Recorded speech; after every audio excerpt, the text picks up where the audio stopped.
একটু থামুন। আপনি কি প্রায়ই ক্লান্ত থাকেন? হাত পা ঝিনঝিন করে, কথা মনে রাখতে পারছেন না, ব্রেইনে যেন কুয়াশা জমে আছে। যদি এর একটাও মিলে যায়, তাহলে এই ভিডিওটি আপনার জন্যই। কারণ এর পেছনে অনেক সময় থাকে এমন একটা জিনিসের অভাব, যেটা পৃথিবীর প্রায় 40% মানুষের শরীরে কম। এর নাম ভিটামিন B12। আজ আমি বলবো ভিটামিন B12 এর সবচেয়ে গুরুত্বপূর্ণ উপকার, কেন এর ঘাটতি হয় এবং কিভাবে ঘরোয়া উপায়ে আপনি এটা ঠিক করতে পারেন। সুতরাং ভিডিওটি না টেনে শেষ পর্যন্ত দেখুন। আসসালামু আলাইকুম। আমি doctor ARM Jamil, functional and integrated medicine consultant. তো আমরা আমাদের সেন্টারে রোগের মূল কারণ বা রুট কজ ফাইন্ড আউট করে চিকিৎসা দেওয়ার চেষ্টা করি এবং সঠিক লাইফস্টাইল, জীবনধারা পরিবর্তন এবং ভিটামিন নিউট্রিশন এবং সাপ্লিমেন্টেশনের মাধ্যমে এবং ন্যাচারাল থেরাপির মাধ্যমে আমরা চিকিৎসা দিয়ে থাকি। আমি বিশ্বাস করি আপনার খাবারই আপনার সবচেয়ে বড় ওষুধ। তো এই ভিডিওটি শুধু শিক্ষামূলক উদ্দেশ্যে করা। কোনো সাপ্লিমেন্ট শুরু করার আগে অবশ্যই চিকিৎসকের পরামর্শ নেবেন। তো এখন আসি আমরা মূল ভিডিওতে। তো ভিটামিন B12 কি আর এটা কি কাজ করে? ভিটামিন B12 এর আরেক নাম হচ্ছে কোবালামিন। এর ৩টা বড় কাজ।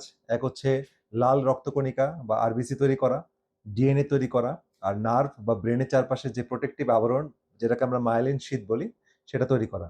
বয়স বাড়লে, পেটে আলসার থাকলে বা যারা মাছ মাংস কম খান, তাদের শরীরে এটা কমে যায়। তো এখন দেখি ভিটামিন B12 আসলে আপনার শরীরে কি কি করছে। প্রথমত হচ্ছে এটা শরীরের শক্তি বাড়ায়। তো ভিটামিন B12 লাল রক্তকণিকা তৈরি করতে সাহায্য করে, যেটা শরীরের কোষে অক্সিজেন পৌঁছানোর জন্য খুবই মানে ১ নম্বর উপাদান বলবো। তো কম থাকলে অ্যানিমিয়া হয়, সারাদিন ক্লান্ত লাগে, একটু সিঁড়ি বেয়ে উঠলে হাঁপিয়ে যান। তো ভিটামিন B12 বাড়ালে শরীরে সত্যিকার পরিবর্তন টের পাবেন। ২ নম্বর হচ্ছে নার্ভকে সুস্থ রাখে। তো নার্ভের চারপাশে, নার্ভ বা আমাদের সারা শরীরে যে লক্ষ কোটি নার্ভ আছে, এই নার্ভের চারপাশে যে মায়োলিন নামক যে আবরণ আছে, সেটা গঠন করে ভিটামিন B12। তো কম থাকলে হাত পা ঝিনঝিন করে, সূচ ফোটানোর মতো ব্যথা করে, অসাড় অনুভব হয়। ডায়াবেটিস রোগীদের নার্ভ ড্যামেজ ভিটামিন B12 এর ভূমিকা অনেক বেশি। ৩ নম্বর হচ্ছে ব্রেন এবং স্মৃতিশক্তি ধরে রাখতে সাহায্য করে। তো আপনি হয়তো কারো নাম ভুলে যাচ্ছেন, কথার মাঝখানে কথা হারাচ্ছেন, কারণ ছাড়াই মন খারাপ থাকছে।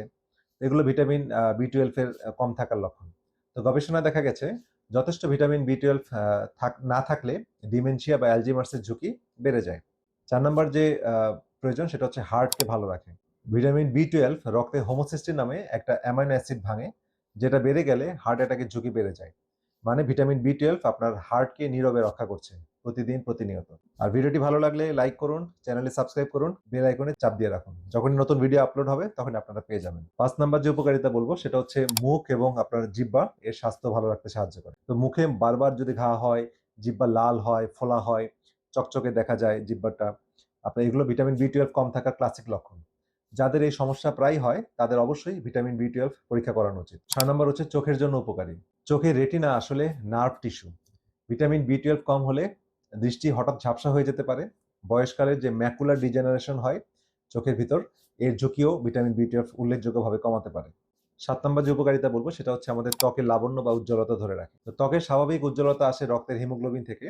ভিটামিন B12 বা আয়রন কম থাকলে ত্বক ফ্যাকাশে দেখায়, হালকা হলদেটে ভাব আসে। দামি ক্রিম মাখার আগে নিজের ভিটামিনের মাত্রা দেখে নিন। ভিটামিন B12 পেশি শক্তি বাড়াতে সাহায্য করে। তা আপনার পেশি যখন নড়াচড়া করে তখন নার্ভ থেকে একটা সিগন্যাল যায়। ভিটামিন B12 সেই সিগন্যালের রাস্তা পরিষ্কার রাখে। যারা ব্যায়াম বা শারীরিক পরিশ্রম করেন তাদের ভিটামিন B12 একটু বেশি দরকার হয়। আর ৯ নম্বর যে উপকারিতা বলবো সেটা হচ্ছে শরীর থেকে টক্সিন বা বিষ বের করতে সাহায্য করে। ভিটামিন B12 এর হাইড্রোক্সিকোবালামিন ফর্ম শরীরের ক্ষতিকারক জিনিস যেমন সায়ানাইড প্রস্রাবের মাধ্যমে বের করে দেয়। হাসপাতালে আগুনে পড়া রোগীদের চিকিৎসায় এটা ব্যবহার হয়। ১০ নম্বর যে উপকারিতা বলবো সেটা হচ্ছে গর্ভাবস্থায় মা এবং শিশুর জন্য ভিটামিন B12 খুবই দরকার। গর্ভবতী মাদের ভিটামিন B12 এর চাহিদা ৩০% বেড়ে যায় তৃতীয় ট্রাইমেস্টারে, অর্থাৎ ৬ মাস থেকে ৯ মাসের মধ্যে। তো ঘাটতি যদি বেশি থাকে তাহলে মিসক্যারেজ হওয়ার ঝুঁকি বেড়ে যায়, বাচ্চার ব্রেন ঠিক মতো গঠন হয় না। আর যেসব মা বুকের দুধ খাওয়ান তাদেরও ভিটামিন B12 যথেষ্ট দরকার। তাহলে এখন খুব গুরুত্বপূর্ণ প্রশ্ন, সেটা হচ্ছে কেন আমাদের শরীরে ভিটামিন B12 এর ঘাটতি হয়? অনেকে প্রশ্ন করেন, মাছ মাংস আমি তো নিয়মিত খাই, ডিম নিয়মিত খাই, তাহলে ভিটামিন B12 আমার শরীরে কম কেন? তো কারণ ভিটামিন B12 শুধু খেলেই হবে না, এটা যেন শরীরে অ্যাবজর্পশন হতে পারে সেটাও খুব গুরুত্বপূর্ণ। তো প্রধান ৪টা কারণে শরীরে ভিটামিন ডি অ্যাবজর্পশন হয় না। তো প্রথম যে কারণটা বলবো সেটা হচ্ছে পেটে যদি অ্যাসিড দুর্বল থাকে, অনেকের অ্যাসিড কম থাকে, যেটা হচ্ছে আমাদের বয়স বাড়লে বা বছরের পর বছর ধরে অ্যান্টাসিড জাতীয় ওষুধ বা PPI যেটা প্রোটন পাম্প ইনহিবিটর, বিভিন্ন প্রাজল জাতীয় ওষুধ যেটা গ্যাসের ওষুধ নামে চিনি, এগুলো দীর্ঘদিন খেলে অ্যাসিড কমে যায়, ফলে ভিটামিন B12 অ্যাবজর্পশন হতে পারে না, শরীরে ঢুকতে পারে না। 2 নাম্বার হচ্ছে শুধু উদ্ভিদ ভিত্তিক মানে প্ল্যান্ট বেসড যদি খাবার খাই তাহলে ভিটামিন বি টুয়েলভ এর ঘাটতি হবে। ভিটামিন বি টুয়েলভ মূলত এনিম্যাল বেসড খাবারে থাকে। আর 3 নাম্বার হচ্ছে পেটের আলসার বা গ্যাস্ট্রাইটিস থাকলে, এইচ পাইলোরি সংক্রমণ থাকলে একটা ইম্পর্টেন্ট একটা প্রোটিন যেটা ইন্ট্রিনসিক ফ্যাক্টর বলে, যেটা কমে যায় এবং এটা কিন্তু ভিটামিন বি টুয়েলভ অ্যাবজর্পশনের জন্য আমার প্রয়োজন।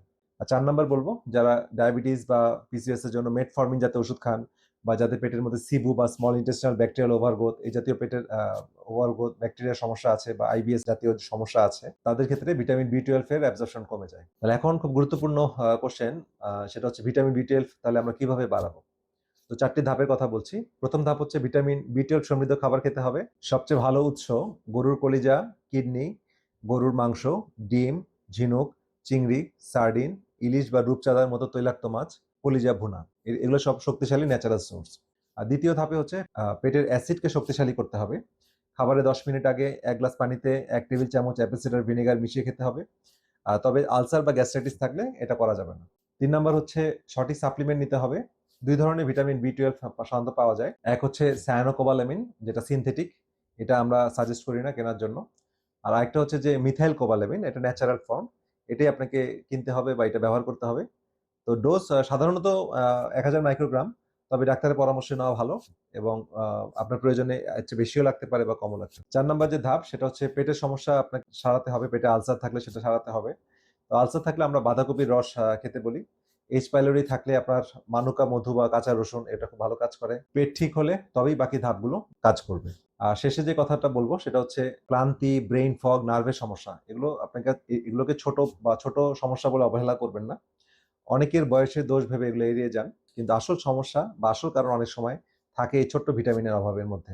তো ভালো খাবার হলো এটা ঠিক করা সম্ভব। তো ভিডিওটি উপকারী এলে লাইক দিন, পরিচিতজনদের মাঝে শেয়ার করুন, কমেন্টে জানান কোন পয়েন্টটি আপনাকে সবচেয়ে বেশি অবাক করেছে। তো সবাই ভালো থাকেন, সুস্থ থাকেন।